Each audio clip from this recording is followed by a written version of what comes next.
Hello guys, welcome back to our channel Yashwant academy. So guys, आज का lecture आपका रहने वाला है आरआरबी ग्रुप डी 13 अगस्त फर्स्ट शिफ्ट का पेपर आपका रहने वाला है।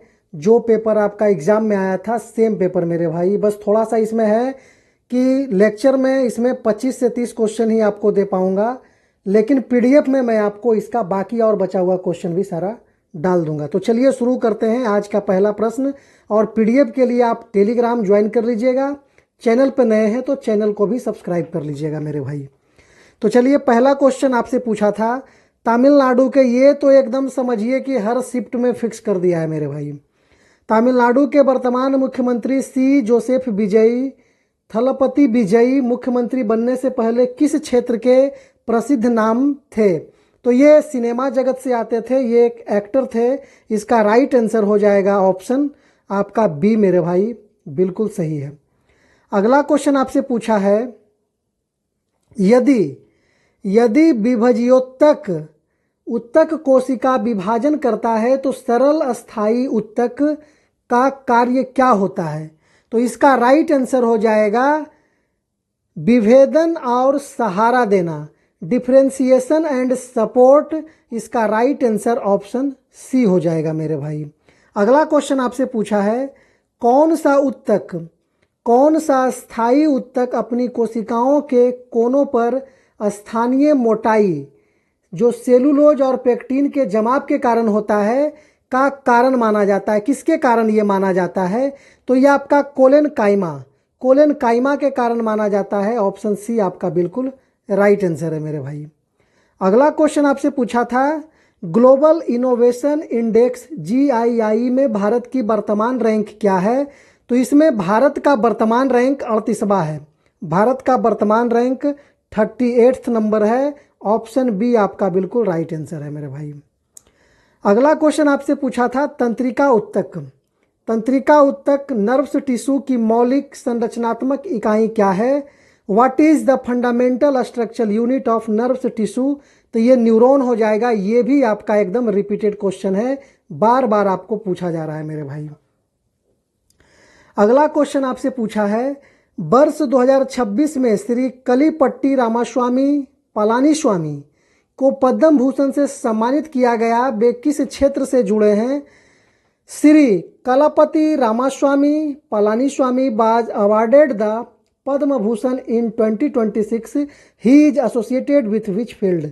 तो ये आपका मेडिसिन क्षेत्र से आते हैं, चिकित्सा क्षेत्र से आते हैं। ऑप्शन सी इनको पद्म भूषण अवार्ड मिला है मेरे भाई।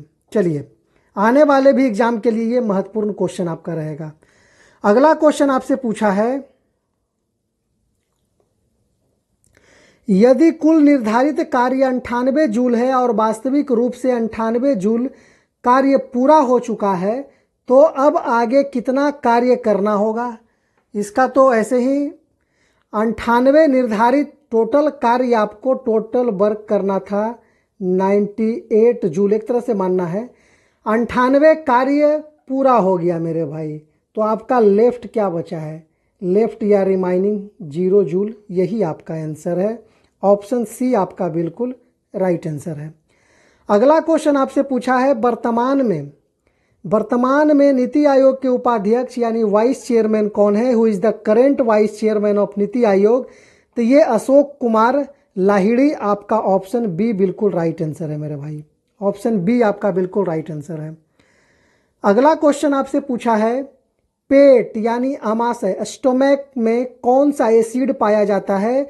विच acid is present in the human stomach? तो ये आपका हाइड्रोक्लोरिक एसिड पाया जाता है आमाशय में यानी पेट में। ऑप्शन बी आपका बिल्कुल राइट आंसर है। अगला क्वेश्चन आपसे पूछा है, मानव शरीर में छोटी आंत स्मॉल इंटेस्टाइन लगभग 6 मीटर लंबी होने के बाद भी पेट में आसानी से कैसे फिट हो जाती है? How does the small intestine despite being about 6 metre long fit easily inside the human abdomen? तो ये आपका राइट आंसर इसका हो जाएगा option B.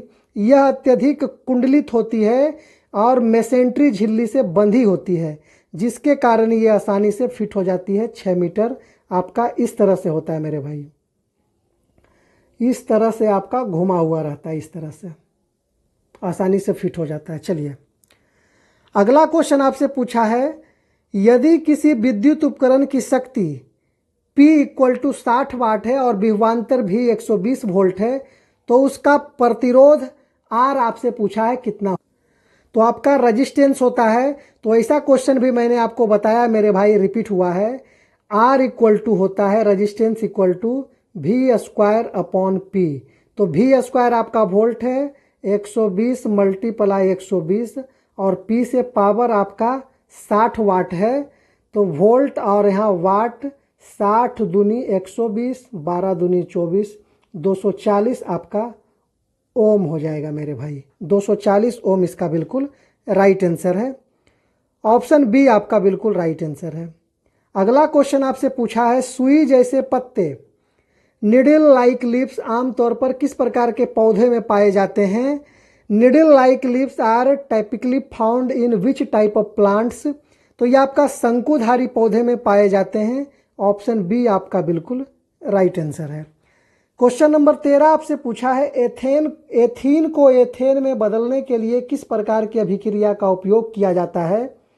Which type of reaction is use to convert ethene into ethane? ध्यान रखना, ethene को ethane में बदलना है तो यह आपका हाइड्रोजेशन हो जाएगा, हाइड्रोजनीकरण जिसको हिंदी में बोलते हैं। ऑप्शन बी बिल्कुल राइट आंसर है। अगला क्वेश्चन आपसे पूछा है, यदि 1 केजी द्रव्यमान की वस्तु की गतिज ऊर्जा 50 जूल से बढ़ाकर 98 जूल कर दी जाए तो उस वस्तु पर किया गया कार्य कितना हो जाएगा? तो इसका राइट आंसर हो जाएगा 48 जूल। 48 जूल आपका राइट आंसर हो जाएगा। बनाना होगा तो इस तरह से आपको करना है। W इक्वल टू डेल्टा के होता है तो 98 माइनस 50 कर देना है, 48 जूल। ऑप्शन बी आपका बिल्कुल राइट आंसर है। अगला क्वेश्चन आपसे पूछा है,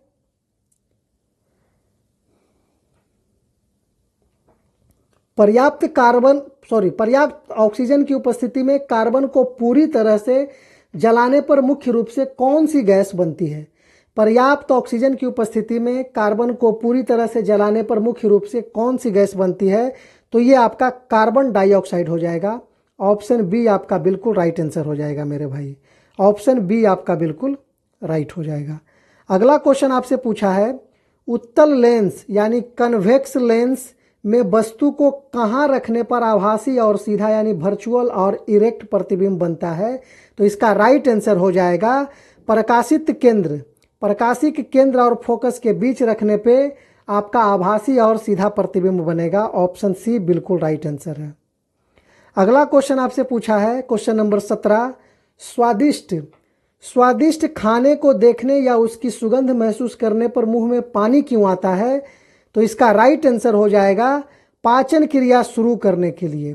पाचन क्रिया शुरू करने के लिए मुंह में पानी आता है। शानदार सा, एकदम समझिए कि आपका लाइफ से रिलेटेड और मज़ेदार क्वेश्चन है मेरे भाई। ऑप्शन बी इसका बिल्कुल राइट आंसर है। अगला क्वेश्चन आपसे पूछा है, आँख में प्रवेश करने वाले प्रकाश की मात्रा को कौन नियंत्रित करता है? Which part regulate and controls the amount of light entering the eye? तो इसका राइट आंसर परितारिका हो जाएगा, आइरिस मेरे भाई। ऑप्शन सी आपका बिल्कुल राइट आंसर हो जाएगा, आइरिस, परितारिका। अगला क्वेश्चन आपसे पूछा है, मध्य क्रियाशील धातुएं प्रकृति में सामान्यतः किन रूपों में पाई जाती है? तो इसका राइट आंसर हो जाएगा ऑक्साइड, सल्फाइड और कार्बोनेट के फॉर्म में पाई जाती है। ऑप्शन बी आपका बिल्कुल राइट आंसर है। अगला क्वेश्चन आपसे पूछा है, बोर के परमाणु मॉडल के अनुसार इलेक्ट्रॉन नाभिक के चारों ओर कहाँ चक्कर लगाते हैं? According to Bohr's atomic model where do electrons revolve around the nucleus? तो यह आपका हो जाएगा ऑप्शन बी, केवल विशिष्ट निश्चित वृत्ताकार कक्षाओं में ही ये चक्कर लगाते हैं। ऑप्शन बी आपका बिल्कुल राइट आंसर हो जाएगा। अगला क्वेश्चन आपसे पूछा है, फरवरी 2026 में लगातार तीसरे कार्यकाल के लिए बारबाडोस के प्रधानमंत्री के रूप में किसने शपथ ली है? Who took oath as a prime minister of Barbados for the third constitutive term in February 2026।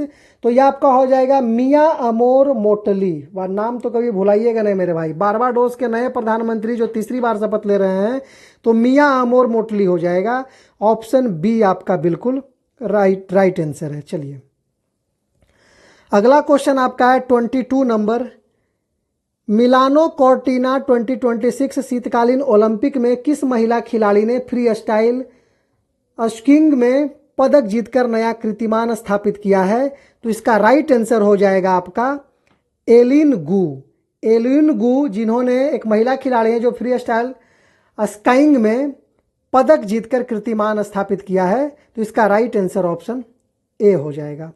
अगला क्वेश्चन आपसे पूछा है, वैश्विक नवाचार सूचकांक ग्लोबल इनोवेशन इंडेक्स GII किसके द्वारा जारी किया जाता है?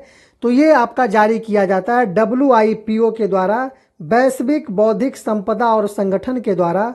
ऑप्शन बी आपका बिल्कुल राइट आंसर है मेरे भाई।